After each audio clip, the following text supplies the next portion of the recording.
Hey guys, Paul Counts here. Today we are talking about the online business model called dropshipping.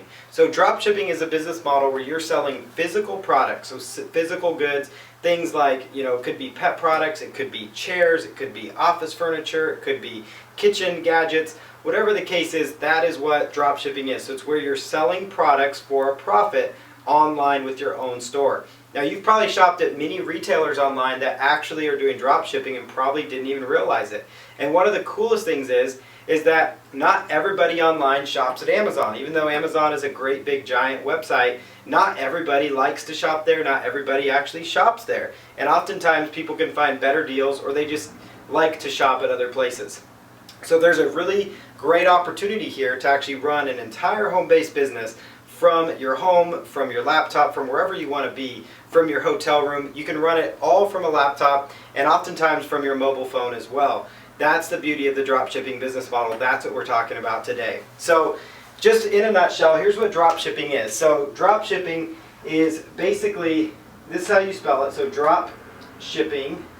So it's where, the reason it gets its name is because products are going to come in, you're going to be purchasing products from a wholesaler, and then they're going to ship them directly to your customers. So that's what drop shipping is. So it's different from some e-commerce models where you're having to buy inventory in bulk.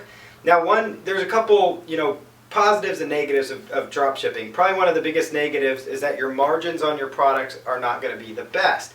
Whereas if you were to buy them in bulk, obviously if you're buying in wholesale bulk quantities, your prices are going to go way down, so your cost of goods, and then your profit's going to go up. Because at the end of the day, your profit margin is the difference between what you buy the products for from the supplier and then what you sell them for on your website.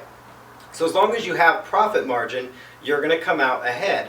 And so this is where, drop shipping, it's got, again, like I said, there's cons to it and there's also great things. Probably the best part of it though is that you can sell a whole lot more products. If you're going to do the inventorying process, you have to have a warehouse to put the products, you have to be managing the shipping of the products, you have to pay people to ship the products, you end up having to incur all these extra costs for shipping supplies, all these other logistics. And so at the end of the day, your profit margin may actually end up the same as if you just stuck with drop shipping. And so that's why I like it, because it gives me that lifestyle freedom. It's a great business model to choose from. And I've had some great success with drop shipping, and so that's what we're here to tell you about. So again, drop shipping, first step is you have your product that you're going to buy. So you got your product here. So there's our product right here in this little box. And so you've got your product and you sell it on your website. So you sell it on your website. We'll put a $ for that. The consumer is shipped the product. So we'll put a little truck here. The product is shipped to your consumer's house. They get their product, they're happy, and that's how the model works. The cool thing is that you're not having to inventory these products. So over here you've got your supplier. So you've got your supplier over here. So this is the person you buy the products from. So you're listing your products for sale. And so, you take products from your supplier, you list them on your website, and then the consumer buys their product, it gets shipped to them, they're happy, you're happy because you got paid. So let's lay this down in a little more, even simpler than this. Let's actually take it step by step and let me explain to you guys a little bit more here about how this model works. So let's just use some hypothetical numbers here for drop shipping. So let's just say that let's say that you've got an item, and let's say we're selling a pet feeder, let's say. And let's say this pet feeder is $30. So your cost is $30 to purchase this pet feeder from your supplier. So if you're going to pay $30 for this pet feeder, let's say your markup on that is $25. So you're going to mark it up $25 on your store. That markup means you're going to sell that product for $55. So $55. So there's the markup there on that product. So you've got a $55 for this particular pet feeder. If somebody buys that pet feeder, you're going to actually place an order on the supplier's website. So you're going to go to your supplier's website, or you're going to email them and place your order. And you're going to pay them $30. The difference is between the $55 and the cost of the good, so your revenue generated is $55. The difference of the $30 product you bought, that is your gross profit. So your gross profit's $25 on that sale. Now there's still some other factors that go into play here though, because there are shipping costs. Now sometimes you could do a flat rate shipping option. We'll talk about those as we go along here, but you could price your products maybe with the flat rate shipping of $9.95. That seems to be a pretty safe bet because at least you're going to get a little bit of that money back, but you're not giving away everything because shipping costs have gone up. And again, you're not Amazon. You don't have all those logistics. So, and you're not trying to be Amazon either because you're not going to beat them. So you need to be very niche specific too, as we'll get into further on with this drop shipping training. So right there, that's your gross margin is $25. So again, just to reiterate here, your product that you want to sell, let's say it's a pet feeder, $30 is what you're going to buy it for, so you know that's your product. You do some research on these kind of pet feeders, you look at the brand name, you look at other relevant websites, your competition, which is super important to do with any business, is to actually look at your competition and what they're doing.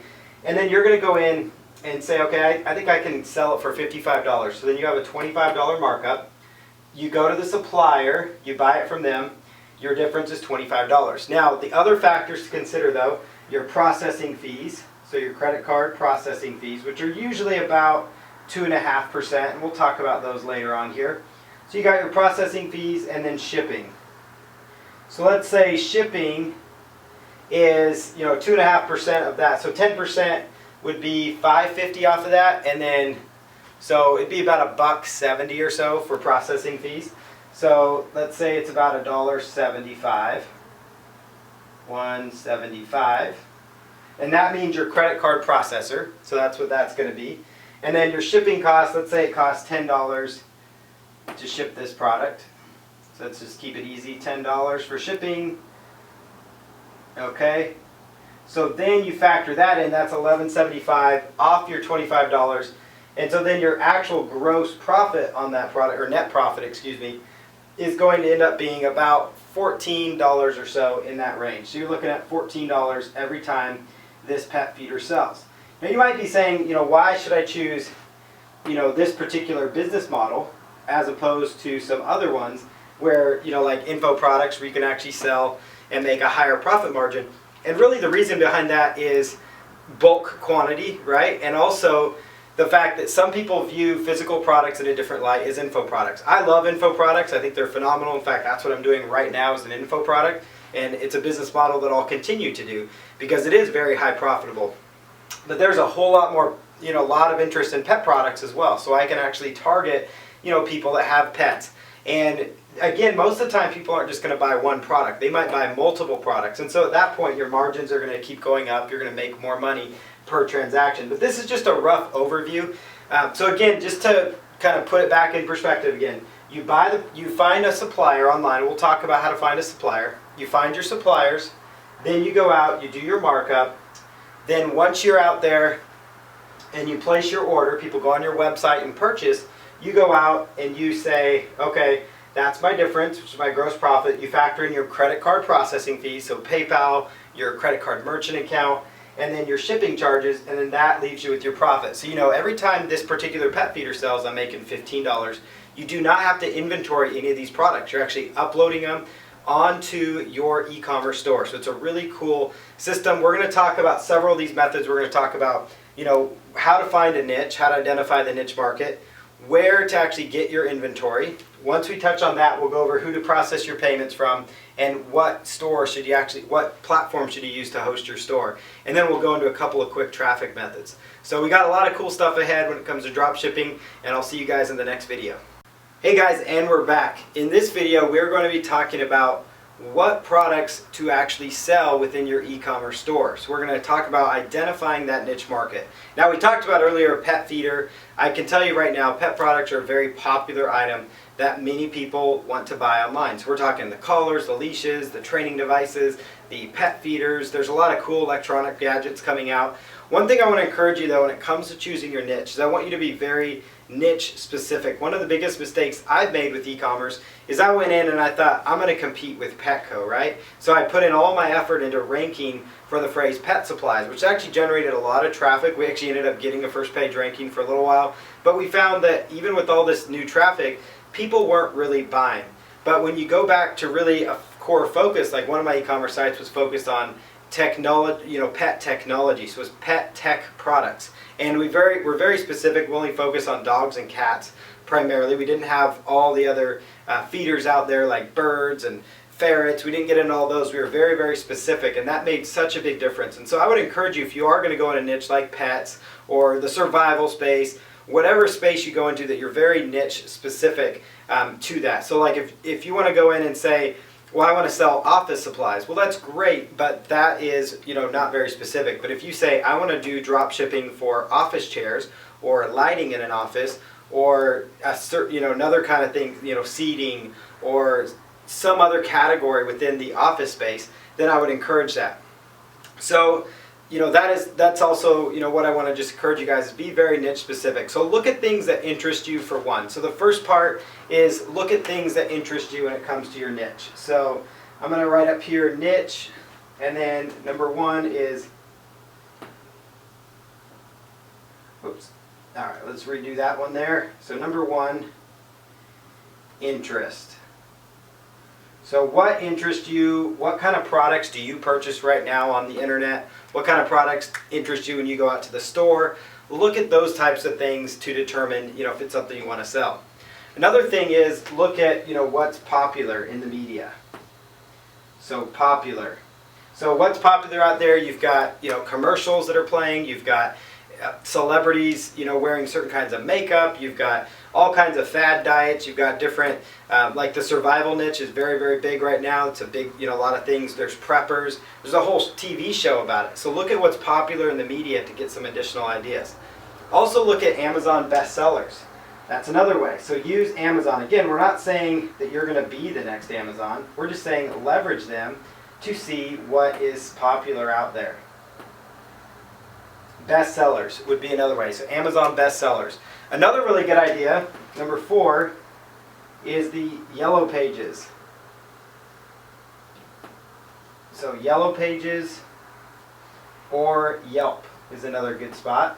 So that would be going out to your local online directories or yellow pages if you still get a phone book and flipping through the different business categories. Look at the types of stores out there, look at what's selling, and then see if that triggers something for you as an idea for products you want to carry. So that's the first thing. These are just some very basic steps for saying, okay, this is the niche market that I want to be in. So first step, find your interest. Number 2, see what's popular. Number 3, look at Amazon bestsellers and browse through their categories. And number 4 is yellow pages or Yelp. So look at what kind of local businesses are out there, look at what kind of products they're selling, and look to see how you can serve that marketplace. So this is all about identifying your niche market. Once you identify that niche market, let's get into sourcing your products. So let's go here to sourcing the products. So the next thing we want to do here is once we've identified the niche market we want to go after, we want to source the products. So the first step in that process, so I'm going to put up here sourcing. So that, again, product sourcing, that's where you find your products. Probably one of the most important parts that's going to dictate if you're going to be a success or failure with your dropshipping business. Because ultimately, you need to have good products that you can sell. So to get those products, here's one of the first things you can do is a simple Google search. So identify the products that you really like and then search for the manufacturer. So Google search for the manufacturers.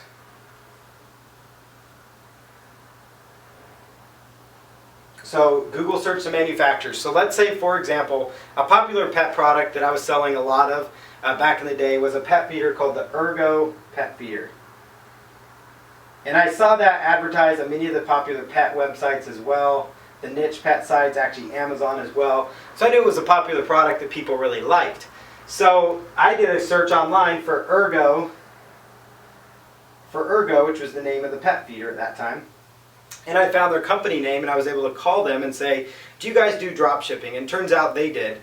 But oftentimes the manufacturer doesn't always do drop shipping. A lot of times they will say, one of two things. They're either going to say, well, yes, I drop ship, or they're going to say, no. Most of the time it's going to be no, and they're going to say, but I might have a wholesale supplier. So you could find out if they have a wholesale distributor that buys in bulk straight from them, and then that resells their products to resellers, because there's a lot of people that do that. So if the first answer is no, they don't drop ship, don't give up. Just ask them if they have a wholesale distributor. So that's the key word up here. Wholesale distributor that drop ships, because sometimes a lot of these manufacturers will sell in bulk to somebody that maybe has a warehouse, a big warehouse, and then they will ship it out from there, your particular product. So just be very specific when it comes to that. So look, you're looking for wholesale distributor that would drop ship. And so the easiest thing to do is browse the website. So find the products you're interested in, go into the stores of the products you're interested in, and make notes. Take little pictures of them. Whatever it takes when you're in the store to get an idea of what popular brands are selling, what brands you buy, what brands are in your house, if that's a niche you're going after, something you're interested in.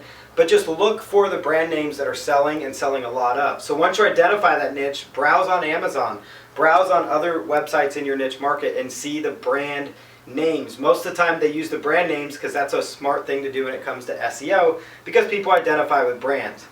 Now, I'm not saying you're going to go out and you want to start carrying like Johnson & Johnson products and other very large brand names. Although those are great products, you're not going to have the best margins drop shipping those, for one. Number two, a lot of people are going to end up going to the bigger box stores to get those kind of products. You're looking for those kind of niche brands within the niche market you're going after. Kind of like Ergo, right? Ergo is not a brand that you see advertised on TV all the time, but they happen to manufacture pet feeders. So that is an idea. So there's another, really popular, products out there. There's the, Ergo pet feeder. There's the Pet Safe, Pet Mate. Pet Safe is actually a brand that sells in Petco, so it's very popular in the pet space, but they don't do commercials all the time. You don't see their ads on the Super Bowl. So there's little niche markets like that within the sub niches, and look for those categories. So search, that's the first thing. Google search for manufacturers, find their phone number, and call them. Easy as that. Or send an email. Another thing is to do a Google search for your niche plus drop shipping in quotes. So when you do your Google search, do niche names. So it could be pets, it could be golf, it could be dogs, plus, and then do the plus sign, and then drop shipping in quotes. The reason you want to do that is you want to identify the only websites Google is going to pull back for you are websites that do actual drop shipping in that particular niche. And then you're going to be able to come across manufacturers that you can talk to, that you can start talking pricing arrangements with, and work on getting your e-commerce store set up and going. So in the next video here, we've talked a little bit about the niche, we've talked a little bit about sourcing the products. It really is as simple as I just explained it. It's a matter of just going out there and making it happen. But ultimately, it's super, super simple.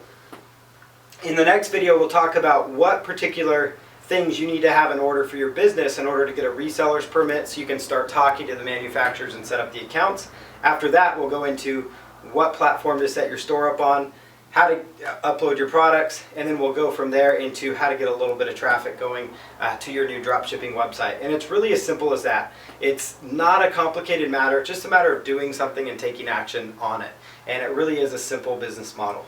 Hey guys, and we're back for another video. So in this video, we're going to be talking about the next steps to getting your dropshipping business off the ground. So one of the things you're going to need in order to get relationships with these suppliers, especially at least the ones you're using here in the United States. Now if you're in the United Kingdom or other countries, you're going to have different policies there. But most of the time in the United States, when you're actually setting up your own e-commerce store, especially if you're dropshipping and buying in bulk, they're going to want to see what's called a reseller's permit. So a reseller's permit. And so you're going to need to go to the Secretary of State to get that. So usually you just do a Google search for Secretary of State and then your state name. So for me, I'm in the state of Washington. I would say Secretary of State, Washington State. And then I would go out there and follow their requirements to set up a business. You want to set up a business, and then you're going to want to apply for a reseller's permit. So the business application, it ranges by state. Generally, it's going to be about $100 to $200 for the whole process, and then you'll want to apply for a reseller's permit. And then once they get that to you, oftentimes you can expedite it by paying a little bit more, but you're looking at maybe a week to 2 week process. But it's good at that point because it gives you a chance to do your research, identify additional products that you could start carrying, but you're going to want to have this in place. Now, I won't say that every single supplier requires it, but most of the reputable ones, the bigger ones, they're going to require that you have this. So I'd be remiss not to share this with you. So you guys definitely need to have this in place. So this is your reseller's permit, and you'll need to get a business license. So a business license in order to get going. Okay, so there's your business license. That's the basics in order to get the ball moving. Next thing you're going to need, though, at this point is you're going to want to know your business name. You're going to want to get a domain name, and you're going to want to go through the next part of the process. So let's talk about your store's domain name. So now that you guys know you guys need a reseller's permit and you can go to the Secretary of State, we'll talk about getting your website domain. So the best thing to do is look at other, for your website domain, look at other businesses that are out there in your niche. So go out there, look at other online businesses that are similar to yours. So find the niche markets that interest you, the niche markets you're going after, look at the stores in those space, so find similar domain names. So similar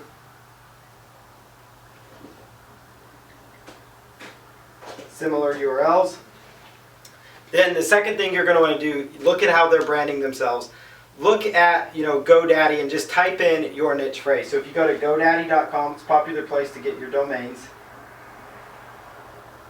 Do a search for your niche. Do a domain search for just your niche. So it could be dog supplies, dog products, those kind of things. And see what kind of things pop up when you do that. You never know what kind of domain names might be available, which ones they're going to suggest to you, because they do a lot of suggestions. That's actually a really good way to go. The other option is there's a site out there called name.com, and they have a lot of search features as well. So they have some search features on their website, especially in the bottom left corner. They've got a really cool search feature that allows you to find niche markets that are domain names that are expiring. So find expiring domains. And I actually used this tool, the name.com, and found a really good expiring domain, and that actually propelled me into a niche market that I went into. So I wasn't even really looking at this niche until I found this really cool domain. So you could actually start here for your niche research if you really wanted to, and just go to name.com and look for their expiring domains. Or do a Google search for expiring domains and look for the different names that come up for different possible niche markets. So if you're in the makeup space, you could type in makeup and see what kind of expiring domains are related to makeup. To identify a domain, a lot of times with an expiring domain, you can get it for about the same price of a brand new domain. So an expiring domain is one that is just not going to be renewed and it's just going to come back online. So that's what an expiring domain name is. So you have to have the domain name. You need to get your business license, your reseller's permit in place so that you can start selling. Once you have your domain, you're going to want to need a logo. So you're going to need a logo design. So I actually found somebody on Fiverr. Most of us know about Fiverr. Obviously they do gigs for $5. For $5, he would have built a great logo for me. I paid him a little bit more because I wanted it done quickly, so I upgraded that. But for about $5 to $10, you can get a really fancy looking logo for your business. So Fiverr.com.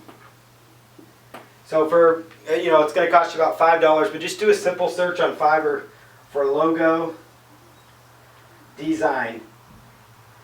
And when you do this, be prepared to have other logos or other links to other websites in your space so they can get an idea.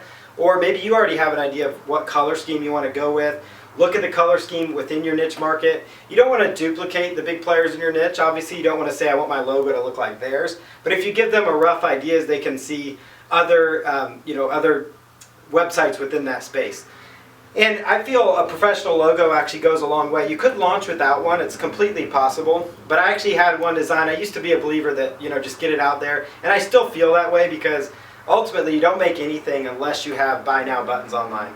That's plain and simple. So you're never going to make a dime unless you put something out on the internet.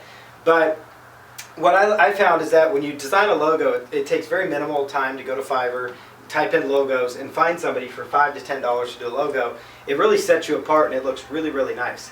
So I would encourage you to do that. So get a logo designed. It's going to be super simple. You could pay for little upgrades, like you want to get a transparent logo. To me, that's really important, so it's worth the extra $5 or $10 that they charge you for that.